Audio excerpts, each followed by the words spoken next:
Christmas Eve, 1878. Snow fell thick as wool over the Montana Territory, and Elias Crane walked his fence line alone. 62 years old, richest cattleman in 3 counties. Table set for one back at the house, same as every Christmas since his boy James died in the mountains 3 years past. Last words between them had been angry ones. No fixing that now. The wind cut through his coat, carrying the smell of frozen pine and something else. Something wrong.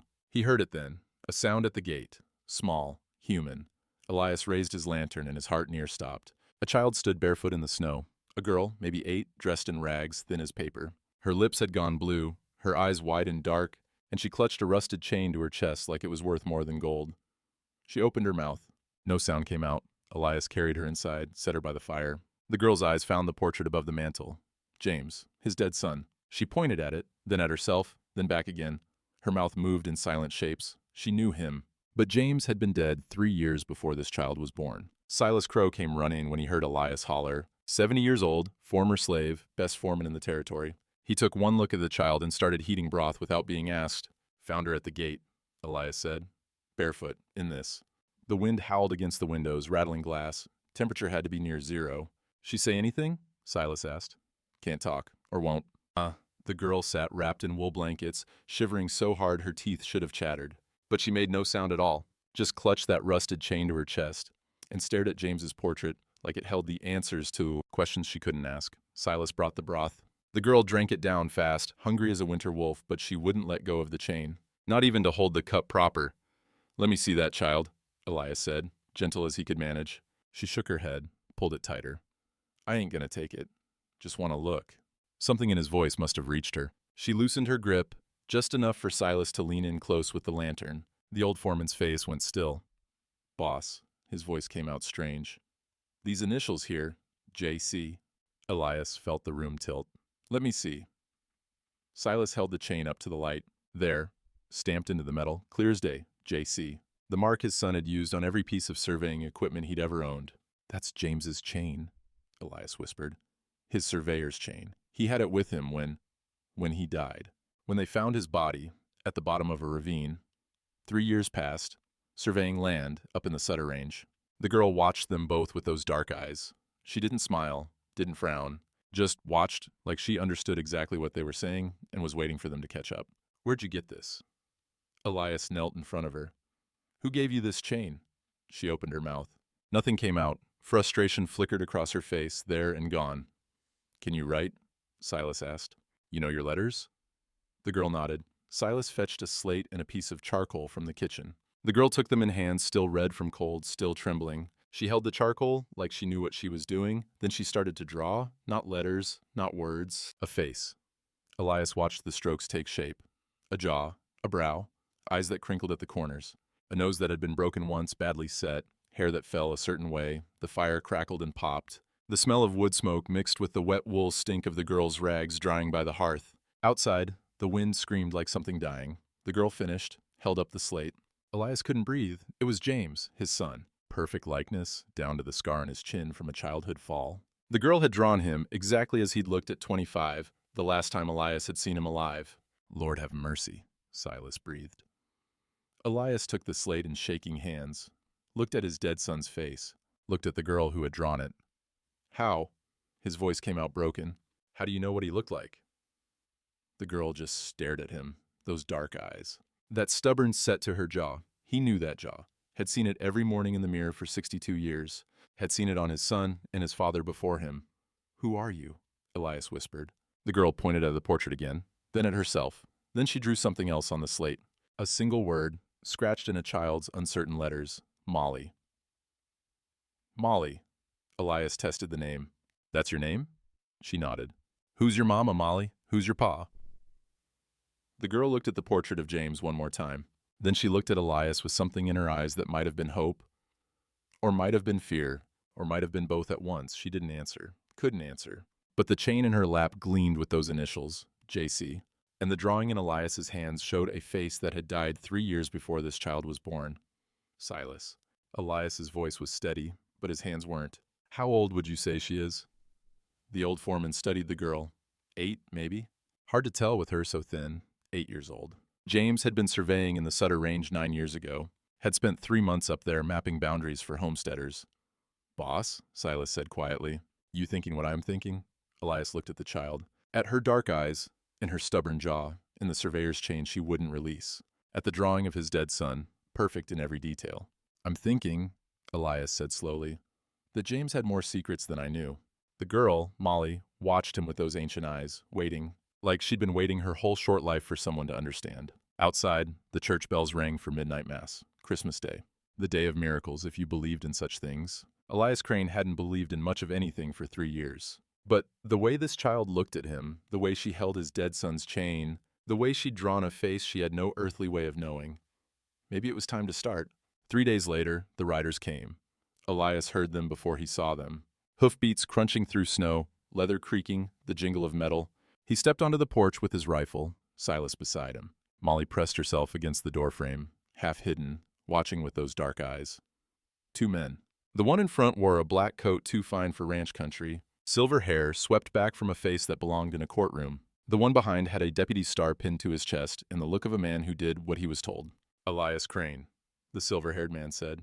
His voice was smooth as snake oil. Been a while. And Judge Sutter. Elias didn't lower the rifle. What brings you to my land? That child behind you?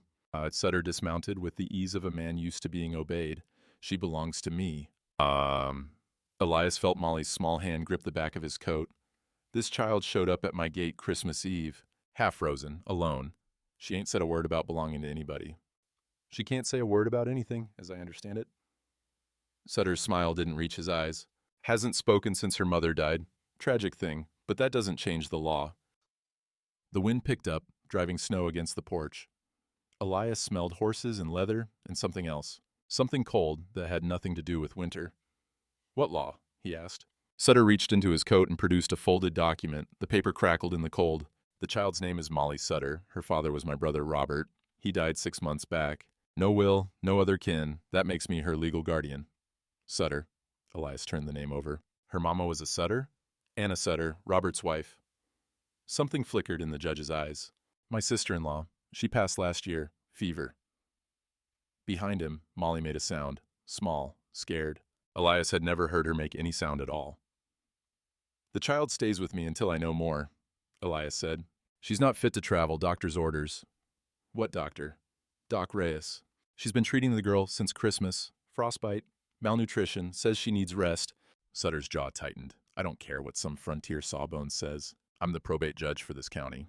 The law gives me authority over that child's welfare, her property, her future. You're just a rancher who found a stray. And I'm a rancher who found a child carrying my dead son's surveyor's chain. The words hung in the air like gun smoke. Sutter's face didn't change, but his hands went still on the reins. Your son, he said carefully. James Crane, the surveyor who died in the mountains. The surveyor who spent 3 months mapping your family's land 9 years ago. Elias stepped forward, putting himself between Sutter and the door. Right around the time this girl would have been conceived? What exactly are you implying? I ain't implying anything. I'm saying I want to know how an 8-year-old child ended up with my son's chain around her neck and his face in her memory. Sutter laughed. It was a cold sound, empty as a winter grave. She's Robert's child, my brother's. Whatever chain she's carrying, she probably found in the mud somewhere. Children pick up all sorts of things. She drew his face, perfect likeness. Children have imaginations. Sutter's voice hardened. Here's what's going to happen, Crane. I'm filing for official guardianship with the territorial court. You've got 90 days to produce evidence that child has any connection to your family. Legal evidence. Not drawings and chains and wild theories. He remounted his horse, looking down at Elias with contempt that didn't bother to hide itself. 90 days. After that, she comes with me. The law is clear on this. The property she stands to inherit, the mineral rights on her mother's homestead, all of it falls under my control as guardian. Mineral rights. Elias filed that away. What mineral rights? None of your concern. Sutter pulled his horse around. Enjoy your time with the girl, Crane. It won't last. He rode off, the deputy trailing behind. The sound of hoofbeats faded into the snow until there was nothing left but the wind. Elias stood on the porch, rifle still in hand, staring at nothing. Silas moved up beside him. Boss, that man's lying about something. I know. Mineral rights. He mentioned mineral rights. I heard. The door creaked. Molly stepped out onto the porch, barefoot again despite the cold. She tugged at Elias's sleeve until he looked down at her. She pointed at herself, then at Elias. Then she shook her head, hard, her whole body rigid with denial. "You don't want to go with him," Elias said. She shook her head again. Tears welled in her eyes. The first tears he'd seen from her. "Why?" He knelt down to her level. "What are you scared of, child?" Molly looked in the direction Sutter had gone. Her mouth moved, forming words she couldn't speak. Her hands trembled. Then she drew her finger across her throat. A single, unmistakable gesture. Silas swore under his breath. Elias felt the cold settle into his bones, deeper than any winter. "He hurt you? Sutter hurt you?" Molly didn't answer, just wrapped her arms around herself and stared at the ground. But she didn't have to speak. The terror on her face said everything words couldn't. Elias Crane had more money than God and more land than sense. But standing there in the snow, watching a mute child shake with fear at the mention of a judge's name, he realized something terrible. All his money, all his land, and the law said she wasn't his to protect. Doc Alma Reyes arrived the next morning, her wagon cutting tracks through fresh snow. 55 years old, widow, toughest woman Elias had ever known. She'd stitched up more gunshot wounds than most army surgeons and delivered half the babies in the territory. She examined Molly in the kitchen, while Elias paced the main room like a caged animal. Silas sat by the fire, sharpening a blade on his whetstone. The steady scrape, scrape, scrape, the only sound besides the wind. An hour passed, then another. Finally, Doc Reyes emerged, wiping her hands on a cloth. Her face was grim. "Well?" Elias asked. "She's malnourished, frostbite on 3 toes, might lose the smallest one on her left foot, might not. Lungs are clear, which is a miracle given how long she was out in that cold." Doc Reyes sat down heavily. "But that's not what concerns me." "What concerns you?" "The scars." She met his eyes. "Old ones. On her back, her arms. Someone beat that child, Elias, more than once. And there's scarring around her throat that looks like—" She stopped, shook her head, like someone tried to strangle her. The whetstone went silent. Silas looked up, his weathered face gone hard as iron. "How old are the scars?" Elias asked. "Months. Maybe a year." Doc Reyes pulled out her pipe, packed it with tobacco. The smell of it filled the room, sharp and familiar. "There's something else," her voice. "I examined her throat, and there's no physical reason she can't speak. The damage is healed. Whatever's keeping her silent, it's not in her body, it's in her mind." "Trauma," Silas said quietly. "Seen it before, during the war. Men who saw things so bad their minds just shut the words away. That's my thinking." Doc Reyes lit her pipe, drew deep. That child saw something terrible. Something so terrible she decided never to speak again.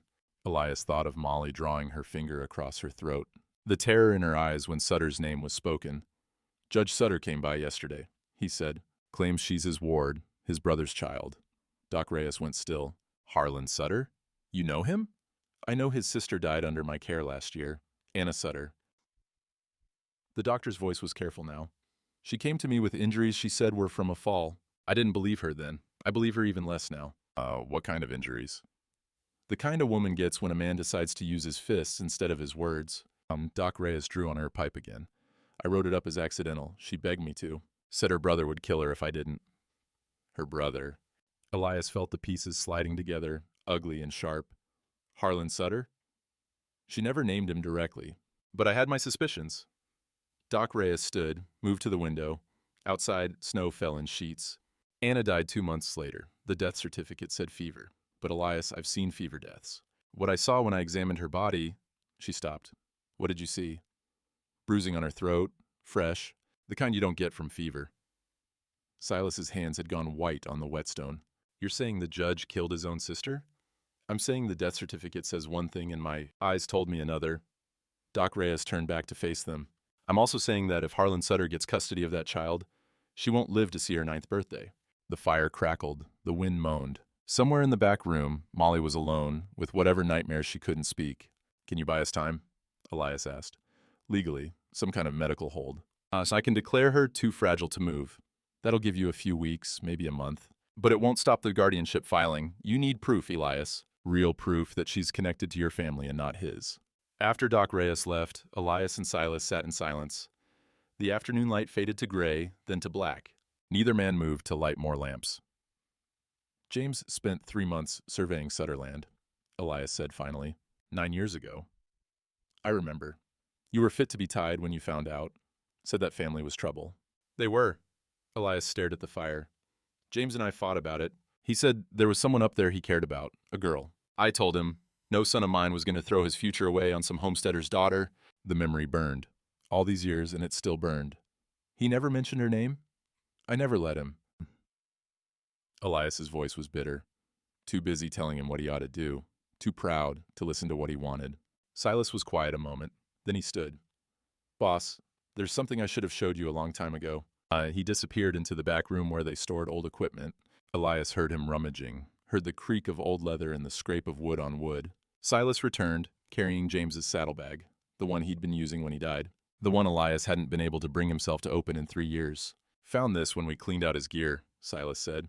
Didn't seem right to throw it away. Didn't seem right to show you, either, given how things were between you two at the end. He set the bag on the table. Elias stared at it like it might bite.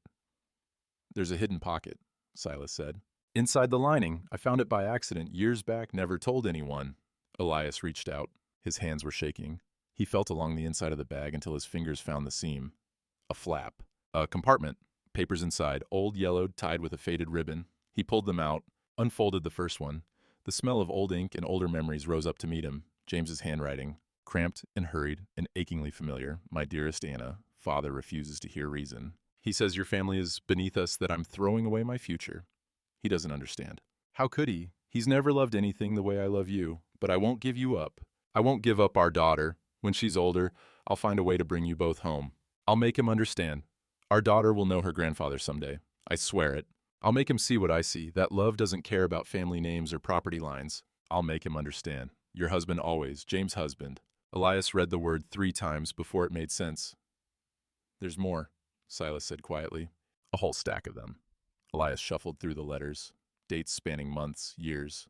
A secret correspondence between his son and a woman named Anna Sutter. And there, near the bottom, a single line that changed everything. The preacher and Helena married us last month.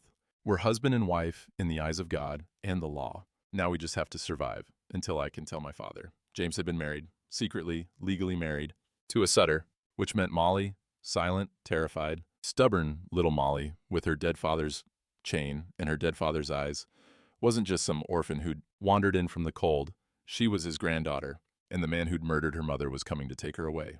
Elias rode into Silver Creek the next week with proof in his pocket and hope in his chest. The letters. A dozen of them, all in James's hand, all speaking of love and marriage and a daughter he'd never told his father about. Enough, surely, to prove that Molly was blood. Enough to stop Sutter's claim dead in its tracks. He was wrong. The general store was his first stop. He'd bought supplies from Old Man Hendricks for 20 years, paid fair prices, never haggled, never caused trouble. Hendricks wouldn't meet his eyes. Store's closed, he said, even though the sign in the window said open. And there were 3 other customers browsing the shelves. Closed. Elias kept his voice level. Since when? Since now. Hendricks jerked his chin toward the door. Best you move along, Crane. Don't want no trouble? What trouble? I just need flour and coffee. I can't help you. One of the other customers, a woman Elias recognized from church, gathered her things and hurried past him without a word. The second followed. The third, a man named Dalton who owed Elias money for cattle, actually crossed to the other side of the store to avoid coming near him. The message was clear. Elias left the store and stood on the boardwalk, breathing in the smell of mud and horse manure and coal smoke from the blacksmith's forge. The main street stretched before him, familiar as his own face. He'd helped build half these buildings, employed a quarter of the people who lived here, and every single one of them was looking away. Mrs. Fairchild emerged from the boarding house across the street. She saw Elias, and her face twisted into something ugly. Shameful, she said, loud enough to carry. Keeping another man's ward, at his age. God knows what he's doing with that child out there all alone. The words hit like fists. Elias felt heat rise to his face, but he kept his hands at his sides. That child is my granddaughter. So you claim, Mrs. Fairchild sniffed. No proof of it, just an old man's delusions and a pack of letters anyone could have written. James wrote those letters. My son, your son is dead, Mr. Crane. 3 years dead, and dragging his memory through the mud. Won't bring him back. But she swept back into the boarding house, and Elias stood there in the cold with his proof in his pocket and ice in his veins. He went to the courthouse anyway. Judge Harlan Sutter sat behind his bench like a king on a throne. The room was packed. Every busybody and gossip in the territory had come to watch. The smell of too many bodies in too small a space pressed against Elias from all sides. Sweat and perfume, and the sour undertone of fear. Mr. Crane, Sutter's voice was silk over steel. You're here about the guardianship matter, I assume? And I'm here to present evidence that Molly Sutter is my son's child, my granddaughter by blood and law. Elias produced the letters, handed them to the clerk, watched Sutter's face as the man read them, looking for any crack in that polished facade. Nothing, not a flicker. These are interesting, Sutter said finally. Love letters, apparently, from your son to a woman named Anna. Your sister, my brother's wife. Sutter set the letters aside like they were trash. And even if we accept that these are genuine, which I don't, they prove nothing. Your son claims marriage, but where's the certificate? Where's the witness? Where's the preacher who performed the ceremony? Helena. The letter says Helena. The letter says a lot of things. Sutter leaned back in his chair. I could produce a letter saying I'm the King of England. Doesn't make it true. Murmurs from the crowd. Elias felt the room turning against him, a tide he couldn't stop. Send someone to Helena, he said. Check the records. If James and Anna were married, Sutter cut him off. Meanwhile, that child remains in legal limbo. Her mother's homestead sits untended. Her inheritance... He stopped. A strange light flickered in his eyes. Her inheritance remains unprotected. What inheritance? Sutter smiled. It was the smile of a man holding cards he knew would win. Anna's homestead sits on land my brother surveyed 10 years ago. Land that recent geological surveys suggest contains significant silver deposits. As the child's guardian, I would of course ensure those assets are properly managed. Silver. The word dropped into Elias's gut like a stone. That's what this is about? His voice came out flat. Not the child, the silver. This is about the law, Mr. Crane, and the law is clear. Sutter picked up a document from his desk. Which is why I'm filing a motion today to have you declared mentally unfit to serve as temporary guardian. The crowd gasped. Elias felt his knees go weak. On what grounds? Obsessive behavior. Delusions of familial connection based on forged letters and the ramblings of a mute child. Dangerous instability that puts the girl at risk. Sutter's smile widened. I have a witness prepared to testify. He nodded toward the side of the room. Pastor Whitmore stood there, Bible clutched to his chest, face pale as milk. Pastor, Elias's voice cracked. We've known each other 15 years. Whitmore wouldn't meet his eyes. I'm sorry, Elias. I don't have a choice. Everyone has a choice. Not when the judge holds the mortgage on my church. Whitmore's hands trembled on his Bible. He'll shut us down, turn the congregation out into the cold. I can't... His voice broke. I'm sorry. Sutter gestured, and Whitmore stepped forward. His testimony was brief and damning. Elias Crane had been acting erratically since Christmas, talking about signs and miracles, claiming a vagrant child was family, refusing to accept reality. Every word a nail in a coffin Elias hadn't seen being built. When it was over, Sutter set down his gavel with a sound like a gunshot. Motion granted. A hearing on permanent guardianship will be held in 60 days. Until then, the child will remain with Mr. Crane under supervised visitation from my office. His eyes found Elias, cold, triumphant. Consider yourself on notice, Mr. Crane. The next time I come for that girl, I won't be asking. The crowd filed out, none of them looking at Elias, none of them speaking. He stood alone in the empty courtroom, listening to the wind rattle the windows and the sound of his own breathing. 60 days. He had 60 days to prove a marriage that might not have records, to find witnesses who might not exist, to fight a man who owned the judge, the pastor, and half the town. He thought of Molly back at the ranch. Her dark eyes, her silent mouth, the terror on her face when Sutter's name was spoken. 60 days. And if he failed, that monster would own her completely. The courthouse door creaked open behind him. Elias turned. Doc Rhea stood in the doorway, her face grim. We need to talk, she said, about Anna Sutter, about how she really died. The days turned into weeks. January bled into February. The snow began to soften at the edges, and the icicles on the barn eaves started their slow drip toward the mud below. Elias spent every waking hour searching for proof. He wrote letters to Helena, to the Territorial Records Office, to every church and courthouse within 100 miles. He hired a lawyer from Billings who took his money and promised results and delivered nothing but excuses. The town stayed cold. Supplies had to be brought in from the next county over. Even Silas's old friends from the war, men who'd fought beside him, bled beside him, crossed the street when they saw him coming. Sutter's reach was long, his poison spread far. But inside the ranch house, something unexpected was growing. Molly had begun to trust them. It started small, a hand reaching for Elias's sleeve when she was frightened, a nod of thanks when Silas brought her food, eye contact that lasted more than a second before she looked away. Then, one gray February morning, Silas changed everything. Elias found them in the barn. Silas sat on an overturned bucket, his whetstone balanced on his knee, a dull knife in his hands. Molly perched on a hay bale beside him, watching with those dark eyes that missed nothing. "See, the trick ain't force," Silas was saying. His voice was low, steady, the same voice he used to calm spooked horses. "Force just makes the blade skip, ruins the edge." He drew the knife across the stone with a sound like a whisper. Scrape, scrape, scrape. Rhythmic, hypnotic, slow and steady. That's how you get sharp, that's how you get strong. He glanced at Molly. "You want to try?" Elias expected her to shake her head, to shrink back, to do what she always did when someone offered her something new. Instead, she nodded. Silas handed her a smaller blade, a paring knife, barely dangerous at all, and guided her hands to the stone. The first stroke was clumsy, the second was worse. But Silas just adjusted her grip, patient as sunrise. "There you go. Feel that? Feel the angle?" Molly's brow furrowed in concentration. She tried again. Better this time. The blade sang against the stone, and something shifted in her face. Not quite a smile, but close. Elias watched from the doorway, not daring to move. The barn smelled of hay and horse and the iron tang of the whetstone. Outside, water dripped from melting snow, the first real thaw of the season. And somewhere in the distance, a bird sang, early for birdsong. A scout, maybe, testing the air for spring. Molly drew the blade across the stone again, and again. Her shoulders loosened, her breathing slowed. "That's it," Silas said. "That's real good. You're a natural." And then, God help him, Elias would remember this moment until the day he died. Molly smiled, a real smile, small and hesitant and gone almost as soon as it appeared, but real. The first one Elias had seen on her face. His eyes burned. He turned away before she could see, pretending to check the horse stalls, and waited for his heart to stop trying to break through his ribs. That afternoon, he took her to the cemetery.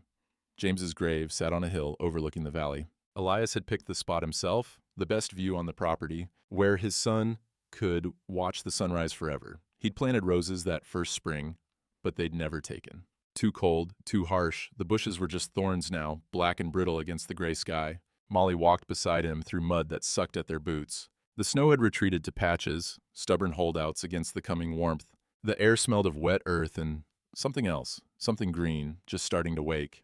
They stopped at the headstone. James Crane, beloved son, 1853, 1875, 22 years old, dead before he could become a father in any way that mattered. "This is your pa," Elias said. His voice came out rough. "James, my boy." Molly stared at the stone. Her hand found Elias's, squeezed tight. "I should have told you about him sooner. Should have told you a lot of things."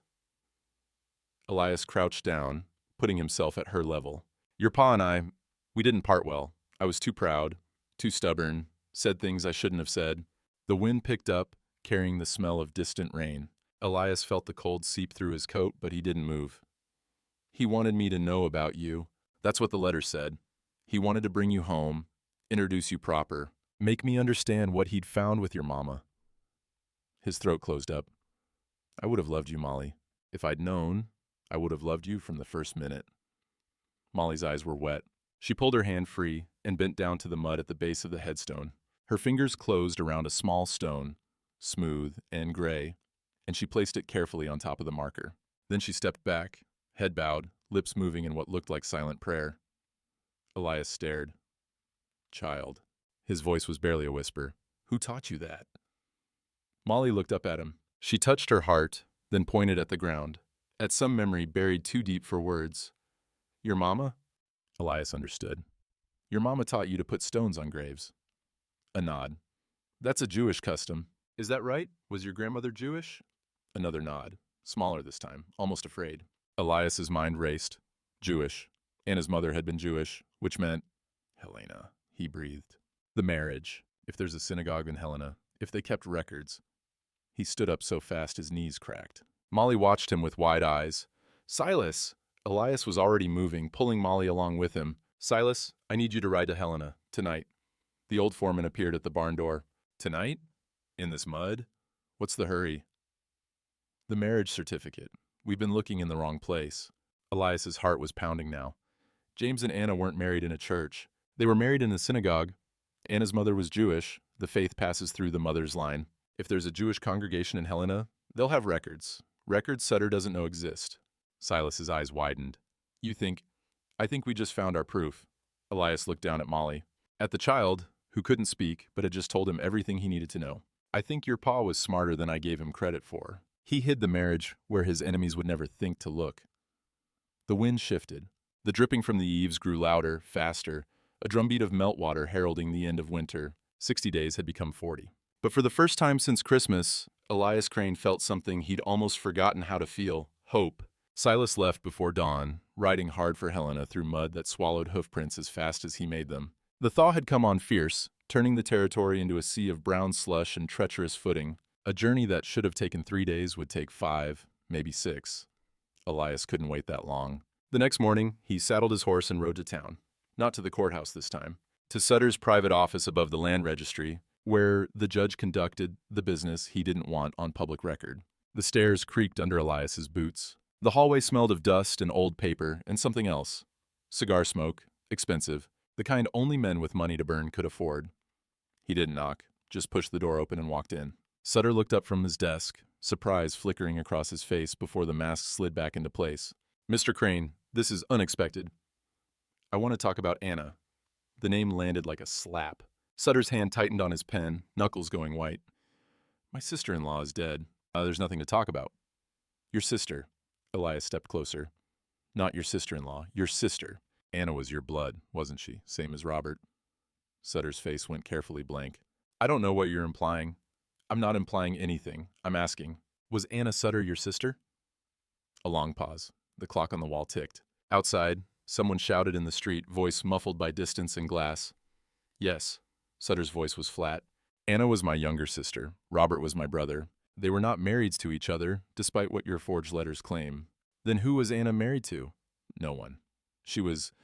Sutter stopped. His jaw worked. She was unmarried. A spinster. The child was born out of wedlock. That's not what the letters say. The letters are forgeries. Then you won't mind if I check the records in Helena. Something shifted in Sutter's eyes. Fear? Anger? Both? Check whatever you like. You won't find anything. We'll see. Elias moved to the window, looked out at the muddy street below. Tell me something, Judge. How did Anna die? Fever, I told you. That's what the death certificate says. But Doc Reyes tells a different story. The pen in Sutter's hand snapped. Ink spattered across the desk, black as old blood. He didn't seem to notice. Doc Reyes is a drunk and a gossip. Doc Reyes is the woman who examined your sister's body. Elias turned to face him. She saw the bruises on Anna's throat, the ones that don't come from fever. Get out. She saw the marks that look like fingerprints, like someone squeezed until the breathing stopped. I said get out. What happened, Sutter? Elias's voice was quiet now, deadly. Did Anna threaten to expose you? Did she figure out what you were doing with the surveys, the mineral rights, the land you've been stealing from homesteaders for years? Sutter stood so fast his chair crashed backward. His face was purple with rage, the mask finally cracking. You don't know anything. You're a senile old man chasing ghosts. I know my son surveyed your land 9 years ago. I know he found something valuable enough to kill for. And I know Anna knew about it too. Elias stepped closer. That's why you killed her, isn't it? Not because she threatened to expose the marriage, because she threatened to expose you. Sutter's hand moved toward his desk drawer.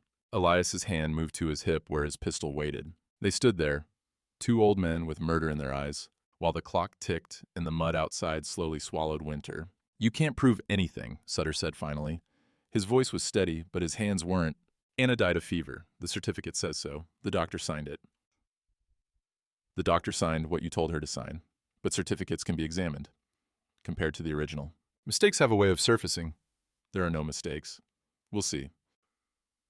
Elias left the office and walked back down the creaking stairs, feeling Sutter's eyes on his back the whole way. His heart was pounding, his hands shaking, but his mind was clear. Sutter was scared. That meant there was something to find. He just had to find it before Sutter found a way to bury it forever. Doc Reyes was waiting for him at the ranch when he got back. She sat on the porch with Molly, teaching the girl to braid rope, their breath fogging in the cold air. The smell of wood smoke drifted from the chimney, mixing with the wet earth scent of melting snow. You look like you've seen a ghost, Doc Reyes said. Talked to Sutter, rattled his cage pretty good. That was foolish. Man like that doesn't rattle. He retaliates. Let him try. Elias sat down heavily on the porch steps. I need to see that death certificate. The original. Can you get it? Doc Reyes was quiet for a moment. Her hands kept working the rope, showing Molly the pattern, but her eyes were distant. I already have it. Elias turned. What? Kept a copy, after Anna died. She reached into her medical bag and pulled out a folded document. Call it insurance, call it conscience. I knew something was wrong, I just didn't have the courage to do anything about it. She handed him the paper. Elias unfolded it carefully, scanning the faded ink. Name, Anna Sutter, age, 28. Date of death, March 15th, 1807. Cause of death, fever. But there, at the bottom, something wrong. The ink was different, darker, newer. It's been altered, Elias breathed. Look at the original cause of death, before someone changed it. Elias held the paper up to the fading light, squinted at the scratched-out words beneath the fresh ink. His blood went cold. Cause of death, original. Violence, strangulation. Beneath that, in Doc Reyes's careful handwriting, finger-mark bruising consistent with manual strangulation. Petechial hemorrhaging in eyes. This was not fever. You documented it, Elias said. You knew. I knew, and I did nothing. I let him change the record, let him threaten me into silence. Doc Reyes's voice was bitter. Anna begged me not to make trouble. Said he'd kill her if I did. Turns out he killed her anyway. Molly had stopped braiding. She stared at the document in Elias's hands, her face pale, her eyes old. This is proof, Elias said. This proves he murdered her. It proves the certificate was altered by someone with access to county records. Doc Reyes met his eyes. Only one person in this territory has that kind of access? The judge.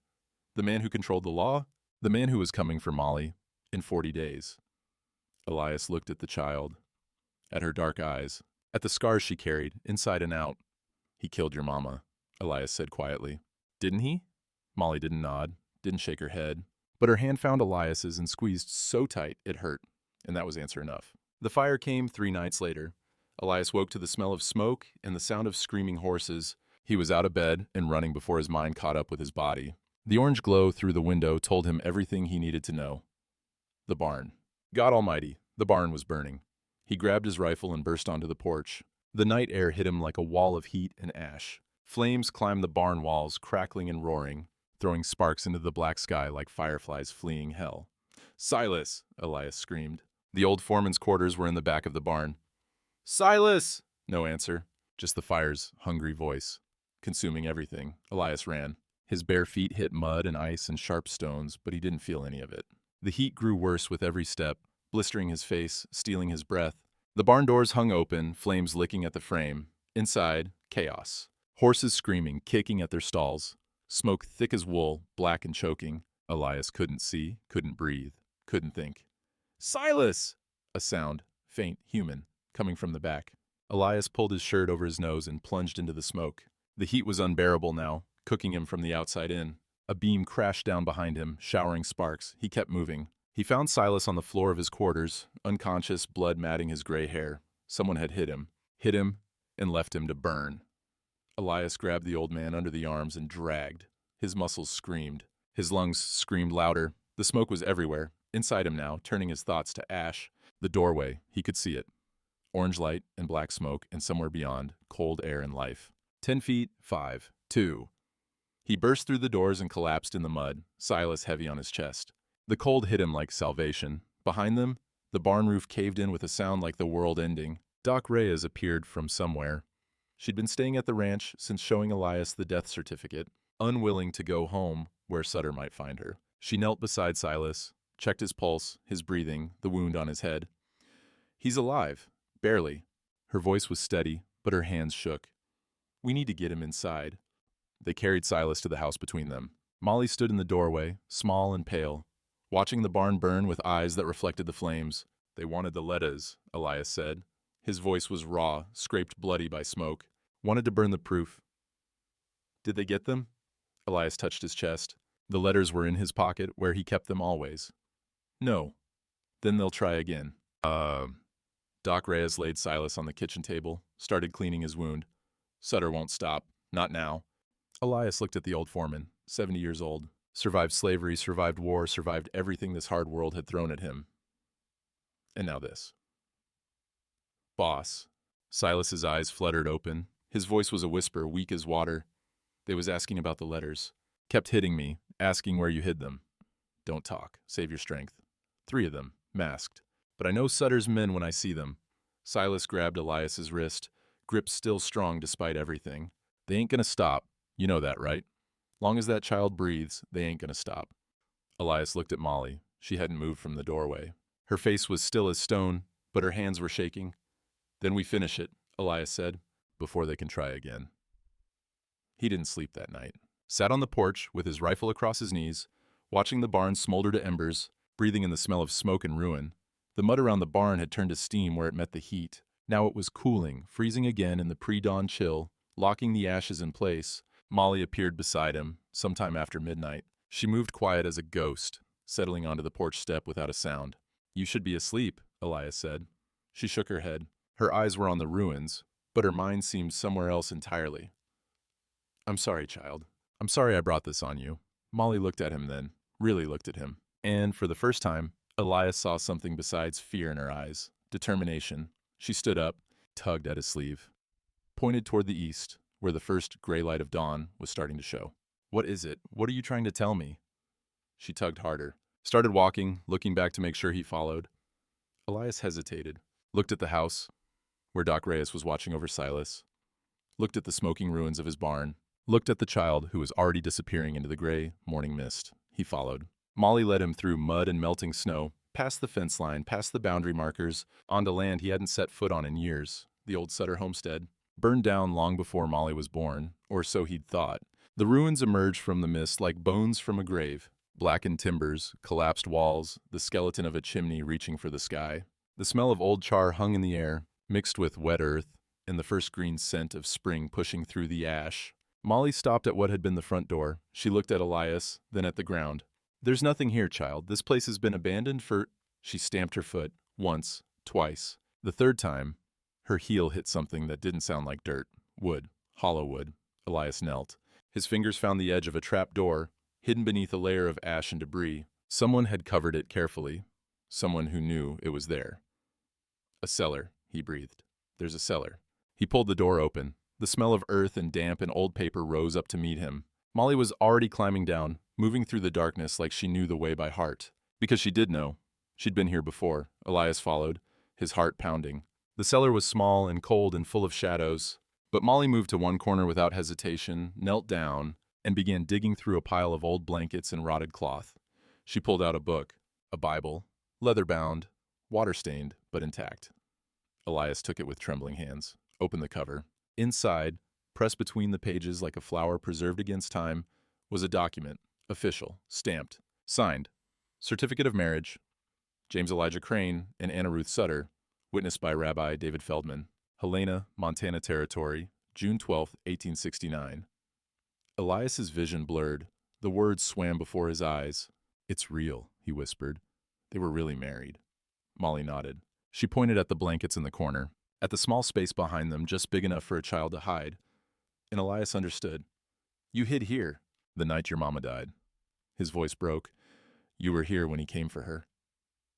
Molly's face crumpled. Tears spilled down her cheeks, silent as always, but her whole body shook with sobs she couldn't voice. Elias gathered her into his arms and held her while she wept. Held her in the cellar where she'd hidden while her mother was murdered. Held her while the spring dawn broke over the ruined homestead and the birds began to sing. "I've got you," he said. "I've got you, and I'm not letting go." The marriage certificate was real. The proof was in his hands. Now he just had to live long enough to use it. The courtroom was packed the day the world changed. Elias stood at the front, Molly's hand in his, facing a room full of people who'd written him off as a madman.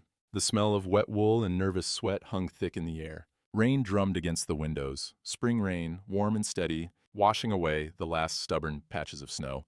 But it wasn't Judge Harlan Sutter behind the bench.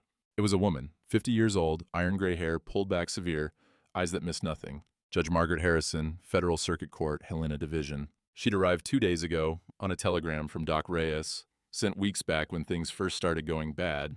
"This court will come to order." Her voice cut through the murmurs like a blade. "We are here to settle the matter of guardianship for the minor child, Molly Sutter. Also claimed as Molly Crane. Judge Sutter, you have filed for permanent custody." "Mr. Crane, you contest that filing." "I do, Your Honor." "Then let's hear your evidence." Elias stepped forward. His hands were steady, even if his heart wasn't. "Your Honor, I submit the following into evidence. First, a collection of letters written by my son James Crane to Anna Sutter, spanning the years 1869 to 1874. These letters document a romantic relationship, a secret marriage, and the birth of a daughter. The clerk took the letters. The crowd murmured. Second, I submit a certificate of marriage from the Hebrew Congregation of Helena, dated June 12, 1869, documenting the legal union of James Crane and Anna Sutter, witnessed by Rabbi David Feldman. More murmurs. Louder now. Sutter's face had gone the color of old ash. Third, I submit the original death certificate for Anna Sutter, obtained from the county records office. Your Honor will note that the cause of death has been altered. The original notation reads violence, strangulation. Someone changed it to fever after the fact. Judge Harrison examined the document. Her expression didn't change, but something shifted in her eyes. And who had access to alter county records, Mr. Crane? Only one person, Your Honor. The county probate judge. Every eye in the room turned to Sutter. He sat rigid in his chair, hands flat on the table, face carved from stone. These are forgeries, he said. His voice was steady, but Elias could see the vein pulsing in his temple. Fabrications from a grief-addled old man who can't accept that his son died without legitimate heirs. The marriage certificate bears the official seal of the Hebrew congregation, Judge Harrison said. I've already confirmed its authenticity with Rabbi Feldman's successor. The document is genuine. Then it was obtained under false pretenses. My sister was coerced. Your sister, Judge Sutter? Harrison's voice went sharp. I thought Anna was your brother's wife. Silence. Sutter's mouth opened, closed. She was, that is, the family relationships are complicated. Let me simplify them. Harrison folded her hands. Anna Sutter was your younger sister, not your sister-in-law. Robert Sutter was your brother, and he died unmarried. You've been lying to this court about your family connections from the beginning. The crowd erupted. Shouts, gasps, the scrape of benches. The smell of rain grew stronger as someone opened a window to let in air. Order! Harrison's gavel cracked like thunder. I will have order. The noise subsided, but the damage was done.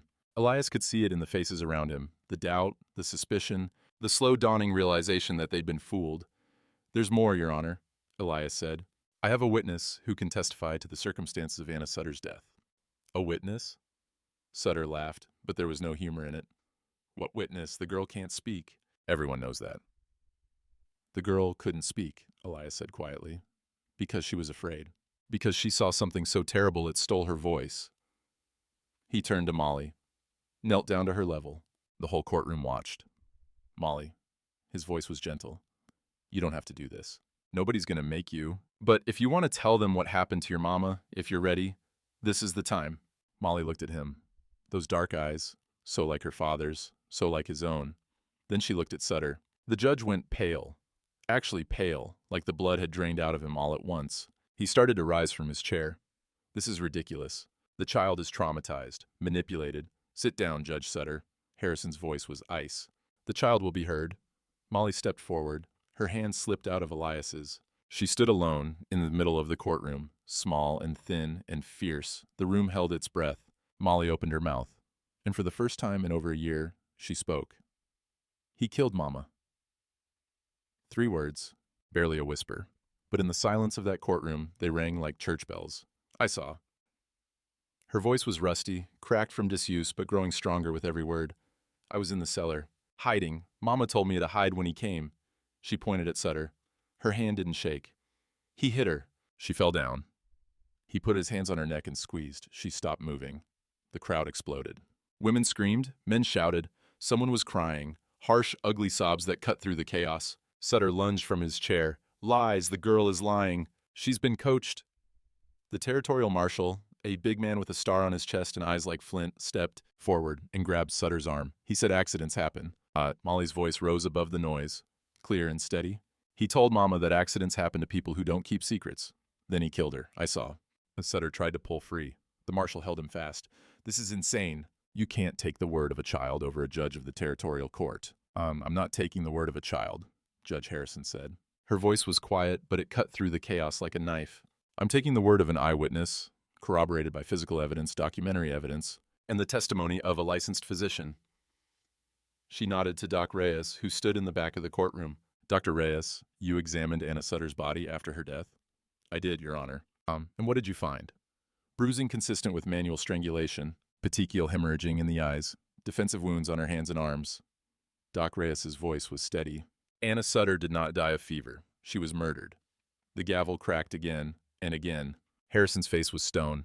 Harlan Sutter, You are under arrest for the murder of Anna Sutter, for fraud upon this court, for falsification of legal documents, and for conspiracy to commit arson. She looked at the marshal. Take him. Sutter fought, screamed, called Elias every name in the book, and invented a few new ones. But the marshal was stronger, and in the end, he was dragged from the courtroom in chains, still screaming about lies and conspiracies and how they'd all pay. The doors closed behind him. The screaming faded, and then there was silence. Elias looked at Molly. She stood in the middle of the courtroom, tears streaming down her face, her whole body trembling. But her chin was up, her eyes were clear, she had found her voice, and she had used it to destroy the man who killed her mother. He crossed to her in 3 strides and swept her up in his arms. She buried her face in his shoulder and sobbed. Real sobs, voiced sobs, the sounds of grief and relief and something that might have been joy. You did it, he whispered. You brave, brave girl, you did it. Judge Harrison cleared her throat. When Elias looked up, she was almost smiling. Mr. Crane, given the evidence presented and the circumstances, I am prepared to rule on the matter of guardianship. Elias held Molly tighter. The child known as Molly Sutter is hereby recognized as Molly Crane, legitimate daughter of James Crane and Anna Sutter Crane and granddaughter of Elias Crane. Harrison's gavel fell one final time. Petition for guardianship is granted. This court is adjourned. The crowd erupted again, but this time it was different. People were clapping, cheering. Someone started to cry, happy tears this time. Elias stood in the middle of it all, holding his granddaughter, feeling her heart beat against his chest. Outside, the spring rain fell soft and steady, washing the world clean. They led Sutter out through the front doors of the courthouse, past the crowd that had gathered in the rain, the same people who'd crossed the street to avoid Elias. The same people who'd whispered about him being crazy, obsessed, unfit. Now they watched in silence as their judge, their pillar of the community, their arbiter of law and order, was dragged through the mud and chains. Sutter screamed the whole way. Threats, promises, desperate bargains. He'd ruin them all. He'd burn this town to the ground. They'd regret this. They'd see. Nobody moved to help him. The marshal's wagon waited at the end of the street. 2 deputies stood beside it, grim-faced, hands on their pistols. They loaded Sutter into the back like cargo, slammed the door and drove away into the rain. Elias stood on the courthouse steps, Molly still in his arms, and watched until the wagon disappeared around the bend. Mr. Crane. He turned. Pastor Whitmore stood behind him, Bible clutched to his chest, face wet with rain or tears or both. I should have spoken sooner. The pastor's voice cracked. Should have stood up when I had the chance. Instead, I let fear make me a coward and a liar. Yes, Elias said. You did. Whitmore flinched, but he didn't look away. I can't undo what I've done. Can't take back the testimony I gave against you. But I can... He stopped, drew a shaky breath. I can tell the truth now, for whatever it's worth. And what is the truth, Pastor? That you're a good man. That you opened your home to a child in need when everyone else would have turned her away. That you fought for her when the whole town was against you. Whitmore's eyes went to Molly, and that she's blessed to have you. Molly looked at the pastor. For a long moment, she didn't move. Then she reached out and touched his hand. A small gesture. A child's gesture. But Whitmore's face crumpled like paper in a fire. Thank you, he whispered. Thank you for that mercy I don't deserve. He walked away into the rain, shoulders bowed, a man carrying the weight of his own failures. Elias watched him go and felt something loosen in his chest. Forgiveness was a strange thing. It didn't erase the wound, didn't pretend the knife had never cut, but it let you stop bleeding long enough to heal. Papa, the word hit him like a punch to the heart. He looked down at Molly, at his granddaughter, his blood, his miracle, and saw her smiling through her tears. You called me Papa. Is that okay? Her voice was still rough, still hesitant, like she was learning how to use it all over again. Yeah, sweetheart. His own voice wasn't much better. That's more than okay. Judge Harrison found them on the courthouse steps a few minutes later. She carried a document in her hands, official seal gleaming in the gray light. Mr. Crane, there's one more matter to settle? She handed him the paper. Adoption certificate. Molly Crane. Father, Elias Crane, grandfather adoptive. Mother, Anna Sutter Crane, deceased. Sign at the bottom, Harrison said. Both of you. Elias's hand shook as he took the pen. He signed his name in letters that wobbled like a drunk man's walk. Didn't care. Didn't matter. Molly, as he handed her the pen. Your turn. She took it carefully. Looked at the document. Looked at him. I don't write so good, she whispered. Don't matter. Just put your name, best you can. How much she bent over the paper, tongue poking out in concentration. The letters came out crooked, uneven, a child's scrawl, Mollycrane. There. Judge Harrison took the document back. Official, legal, permanent. She almost smiled. Congratulations, Mr. Crane. You have a granddaughter. The crowd had started to gather around them now. People who'd shunned Elias for months. People who'd believed Sutter's lies. They stood in the rain, uncertain, ashamed, waiting. Mrs. Fairchild pushed to the front, the same woman who'd called him shameful, who'd spread gossip and poison through the town like wildfire. Mr. Crane, her voice was small, I owe you an apology. You owe me nothing. I do. I said terrible things, believed terrible lies. You believed what a judge told you. Elias cut her off, not unkind. Man in a position of power, man you trusted to uphold the law. That's not a crime. That's being human. Mrs. Fairchild's eyes filled with tears. You're a better man than most, Elias Crane. No, just a man who got lucky. He looked down at Molly. Luckier than I deserved. The crowd parted as he walked through. People reached out to touch his arm, to murmur congratulations, to offer apologies he didn't need. He nodded to each of them, but didn't stop. Couldn't stop. Had somewhere to be. The church stood at the end of Main Street, white steeple reaching for the gray sky. Elias hadn't set foot inside since James's funeral. 3 years of avoiding it. 3 years of blaming God for taking his son. The doors were open. Candles flickered in the dim interior. The smell of old wood and older prayers drifted out into the rain. Molly tugged his hand. Can we go in, please? His throat closed up, but he nodded. They walked up the steps together, crossed the threshold into the quiet space where Elias had married Catherine 40 years ago, where he'd baptized James, where he'd buried them both, in spirit if not in body. The pews were empty. The altar was bare, but the silence wasn't cold. It was waiting, patient, like it had been holding a place for him all this time. Elias sat down in the front pew. Molly climbed up beside him, her small body warm against his side. I'm sorry, he said to the empty church, to God, to James, to everyone he'd pushed away in his grief. I'm sorry I stopped believing. Molly's hand found his, squeezed. The lady with the yellow hair, she said quietly. Mama used to talk about her. Elias went still. What lady? The one Papa James loved before. The one who died having a baby. Molly looked up at him with those old eyes. Mama said she watches over us, said that's why Papa James was so kind, because he learned how to love from someone who loved real good. Catherine. She was talking about Catherine. Your mama knew about her? Papa James told her everything, said he wanted to be the kind of husband his father was, the kind who loved so hard it lasted forever. Elias couldn't breathe, couldn't see. The tears came hard and fast, 30 years of grief breaking loose all at once. I wasn't, he choked out. I wasn't a good husband, wasn't a good father. I let him go angry, let him die thinking I didn't love him. But you did love him? More than anything. Then he knew. Molly's voice was certain. Absolute. Mama said love like that can't be hidden. It's too big. It gets out even when you try to keep it in. And the church bells began to ring. Not for a service. It was the wrong time of day. Just ringing, clear and sweet, calling out across the valley like a voice from another world. Molly looked up at the sound, smiled. Mama said the bells are how heaven talks to us. Said every time they ring, someone we love is saying hello. Elias listened to the bells. Thought about James, about Catherine, about Anna, who he'd never known, but who had loved his son enough to die for their secret.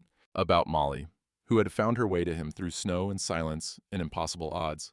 Hello, he whispered to the bells, to his son, to everyone he'd lost. The ringing faded. The church fell quiet, but the silence wasn't empty anymore. It was full. Full of memory, full of love, full of the kind of grace that finds you when you've stopped looking for it. Molly slipped off the pew. She reached into her pocket and pulled out the surveyor's chain, the one she'd been clutching when she arrived, the one that had started everything. This was Papa James's, she said.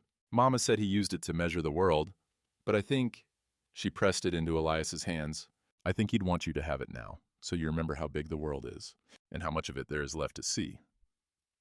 Elias closed his fingers around the cold metal. J.C. His son's initials, his son's legacy. Thank you, he said, for everything. Molly smiled, took his hand again. Can we go home now, Grandpa? Grandpa. The word wrapped around his heart and wouldn't let go. Yeah, sweetheart. He stood, the chain heavy in his pocket, the church bells still echoing in his ears. Let's go home. Spring came to Montana like a promise finally kept. The first Sunday of April found Elias walking his fence line at dawn, same as he'd done for 40 years. But this morning was different. This morning, small footsteps matched his own, and a child's hand rested warm in his calloused palm. Molly carried a notebook now, a surveyor's notebook, leather-bound, bought special from the general store. She stopped every few paces to sketch something. A fence post, a bird's nest, the way the light fell across the valley when the sun crested the ridge. Papa James drew pictures like this, she said. Her voice was stronger every day. Still quiet, still careful, but there. Present. Real. Mama showed me his old books. He was good at it, Elias said. Better than me. Got that from his mother. The cattle grazed on grass that had been frozen solid just 2 months ago. Green pushed up through brown everywhere Elias looked. The world remembering how to live after a long, hard winter. On the porch, Silas sat with his arm still bandaged, sharpening a blade on his whetstone. The steady scrape, scrape, scrape carried across the morning air like a heartbeat. Doc Reyes's wagon stood by the barn, the new barn, half-built, smelling of fresh pine and possibility. They reached the east fence as the sun broke full over the mountains. The valley below turned gold, then green, then every color April could imagine. "Grandpa?" Molly's voice was soft. "Is this where Papa James used to stand?" "Right here." Every morning he could manage it. She was quiet a moment, then, "I think he still does. I think he's standing here with us right now." Elias looked at the sunrise, at his granddaughter, at the life he'd almost let grief steal from him. "Yeah, sweetheart," he said. "I think he is too." The church bells rang in the distance. Sunday service calling the faithful home. Molly looked up at him, eyes bright. "Can we go? After fence work?" Elias smiled. First real smile in years that didn't hurt. "Yeah, sweetheart. We can go. Some miracles arrive in rags on Christmas Eve. The trick is recognizing them before the snow melts, and the chance is gone." Elias Crane had almost missed his. Thank God, thank everyone he hadn't.